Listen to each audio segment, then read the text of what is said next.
सर्वप्रथम मी सर्व महामानवांना अभिवादन करते। व्यासपीठावरील उपस्थित सर्व मान्यवर, आमचे जीवाभावाचे सर्व कार्यकर्ते आणि तुम्ही इथे जनता जनार्दन एवढ्या मोठ्या संख्येने आम्हाला ऐकायला आलात, त्यांना मी वंदन करते। पहिला माझा मुद्दा असणार आहे की आपल्याला महायुतीच्या सरकारला मोडून काढायचं आहे यावेळेस। का तर जेव्हा जेव्हा जनतेने आपल्या मूलभूत सोयी सुविधांबद्दल की आपल्या सर्वसामान्यांच्या प्रश्नांबद्दल जेव्हा जेव्हा जनतेने आवाज उंच केलाय, तेव्हा तेव्हा आताच्या सरकारने जाती धर्मावरून एकमेकांमध्ये फाळणी निर्माण केलेली आहे, एकमेकांना पेटवून दिलेलं आहे आणि त्यांना मुख्य प्रश्नांकडून दुर्लक्षित केलेलं आहे। 2014च्या प्रचार विधानसभा निवडणुकीच्या प्रचारामध्ये भाजपच्या पक्षश्रेष्ठींनी म्हणालं होतं की ज्या देशाचं चलन, ज्याच्या चलनाचा बाजारभाव ढासळतो ते सरकार निकामी असतं। आणि आपण काही दिवसांमधून पाहतोय रुपया आपला डॉलरच्या तुलनेत त्याचा बाजारभाव निच्चांक गाठत चाललाय रोज। आणि परवा 24 तासात अवघ्या रुपयाचा रेट 1.5% एका दिवसात कमी झालेला आहे। ते फक्त आपल्या भारत देशातच झालेलं नाही, तर जगातल्या कुठल्याच देशाच्या अर्थव्यवस्थेत एवढा कोणाचं चलन एका दिवसात पडलेलं नाहीये। आणि ह्याचे चटके आता ही मोठी झाली, चलनाचा बाजारभाव खाली पडला, 1.5% पडला, सर्वसामान्यांना ह्याचे सगळ्यात जास्त चटके लागणार आहेत। पण ह्याच्याकडे आपण दुर्लक्षित केलेलं आहे। ह्या महायुतीच्या सरकारने ह्याच्याकडे दुर्लक्षित केलेलं आहे। महाराष्ट्रामध्ये आपल्या महाराष्ट्रातील तरुणांना 5 लाख रोजगार निर्माण होणार होते, असे एवढे मोठे हजारो करोडचे 14 प्रकल्प आणले होते। परंतु त्यांचं आपल्या महाराष्ट्रात येण्यापूर्वीच परराज्यात त्यांना पाठवून दिलं गेलं आणि आपल्या सरकारने त्याच्याकडे कानाडोळा केला। 5 लाख रोजगार तरुणांना आपल्या महाराष्ट्रात उपलब्ध होणार होते, जे आता आपल्या राज्यात नाही तर परराज्यात गेलेले आहेत। सरकारने तेव्हा काय केलं? सरकारने जाती धर्मांवरून आपल्याच लोकांमध्ये भांडणं लावून दिली आणि त्यांनी जे काय कारभार करायचा त्याच्या पाठीमागे करत राहिले। त्यानंतर सार्वजनिक मालकीच्या उद्योग जे होते त्यांचंही खाजगीकरण करून टाकलं। ह्यानी श्रीमंत लोक देशातले श्रीमंत होत गेले आणि आपले सर्वसामान्य लोक महागाईला उत्तर देत राहिले आणि त्यांचे प्रश्न तसेच राहिले।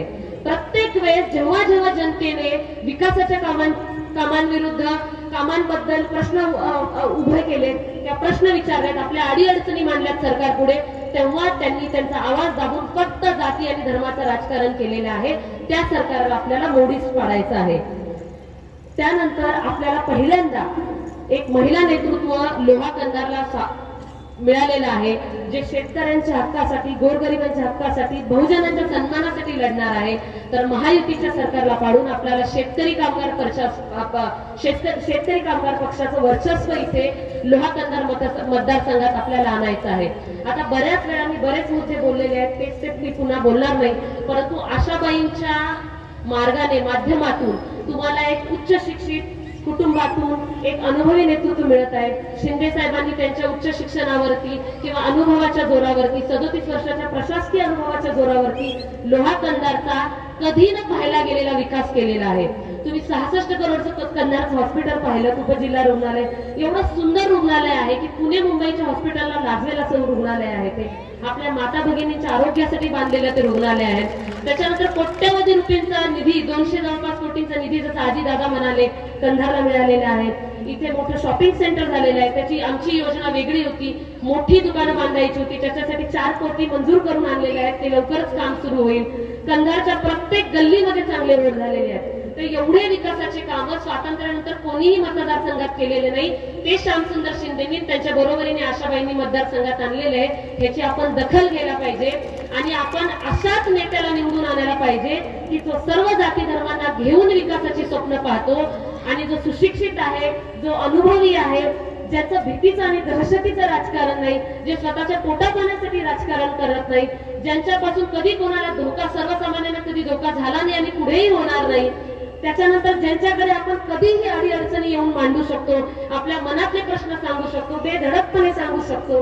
आता आपल्या मतदारसंघात तरुणांना रोजगार नाही, त्याच्यानंतर महिलांना गृहोद्योग नाही, पाहिजे तशा सोयी सुविधा ज्या आपल्याकडे पाहिजे होत्या मतदारसंघात, गावांमध्ये, तांड्यांमध्ये, आणखीनही अगदी बेसिक प्रश्नांसाठी आपला मतदारसंघ लढत आहे। आपण कब्रिस्तान दिले, स्मशानभूमी दिल्या, पाणंद रस्ते बांधले, सीसी रस्ते बांधले, नाल्या बांधल्या, सभागृह दिली, पुतळे उभे केले, तरीही आपला विकासाचा आपल्याला आणखीन पुढे जायचं आहे. विकास जर आपला 50% झाला असेल तर आपल्याला 50% करून घ्यायचा आहे. त्याच्यामुळे आपल्याला अनुभवी नेतृत्व निवडायचं आहे. आणि आता सध्या मतदारसंघात आपल्याला बाकी कुठल्याच प्रश्नांवरती आपल्याला लक्ष न देता फक्त विकासावरती लक्ष द्यायचं आहे. प्रत्येक जाती धर्माच्या लोकांनी एकत्रित येऊन फक्त आणि फक्त आपल्या मतदारसंघाचा विकास कसा होईल, आपल्या तरुणांना कसा रोजगार मिळेल, नवीन उद्योग कसे उभारता येईल ह्याचाच फक्त विचार करायला पाहिजे. आणि अशाच नेत्याला निवडून द्यायला पाहिजे की जो जाती धर्माचं राजकारण करत नाही, जो शेतकऱ्यांच्या हक्कासाठी लढेल, शेतमालाच्या भावासाठी लढेल, गोरगरिबांसाठी लढेल, बहुजनांसाठी लढेल, महिलांच्या सक्षमीकरणासाठी लढेल आणि प्रत्येक दुर्बळ व्यक्तीला बोलतं करेल आणि हक्काने बोलायचं शिकवेल. आणि त्यानंतर माझी अशी कळकळीची विनंती आहे की पहिल्यांदा लोहा कंधारला एवढं भक्कम महिला नेतृत्व मिळालेलं आहे. त्यावेळेस आमच्या आईला तुम्ही संधी द्या, विधान भवनात पाठवा आणि श्यामसुंदर शिंदेंनी जो काही विकास केला आहे तो वारसा आम्हाला पुढे चालवायचा आहे. आणि मी तुम्हाला ग्वाही देते, आता एवढे लोक आलेले आहेत आणि म्हणजे ही एक आमच्या विजयाची सुरुवातच आहे. गुलाल आमचाच आहे 23 तारखेला, त्यात काहीच म्हणजे वावगा नाही, नक्कीच आमचा आहे.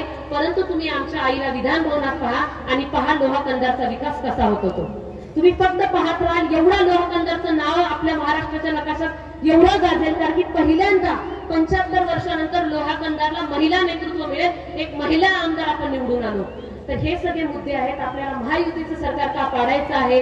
जेव्हा 900 शेतकऱ्यांचे बळी गेले तेव्हा सुद्धा त्या सरकारने त्याच्याकडे आंधळवून पाहिलं, त्याच्याकडे दुर्लक्ष केलं, त्यांना दहशतवादी किंवा खलिस्तानी म्हणून सगळ्या भारतासमोर त्यांचं नाव खराब केलं.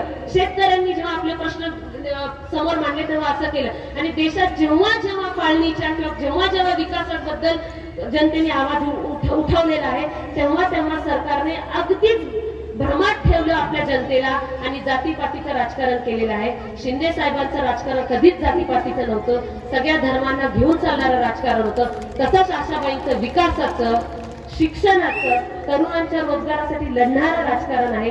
तुम्ही आमच्या आता मला पुन्हा एकदा कधी संधी मिळेल असं मला वाटत नाही, कारण की आता उद्यापासून आपण सभा घेऊ शकणार नाही आणि 20 तारखेला निवडणूक आहे. त्याच्यामुळे मी ही फक्त कंधारवासियांनाच नाही तर संपूर्ण मतदारसंघाला एक कळकळीची विनंती करते की तुम्हाला अगदी आत्मीयतेने प्रयत्न करणाऱ्या विकासासाठी आपल्या आपुलकीचं आणि हक्काचं नेतृत्व भेटलेलं आहे.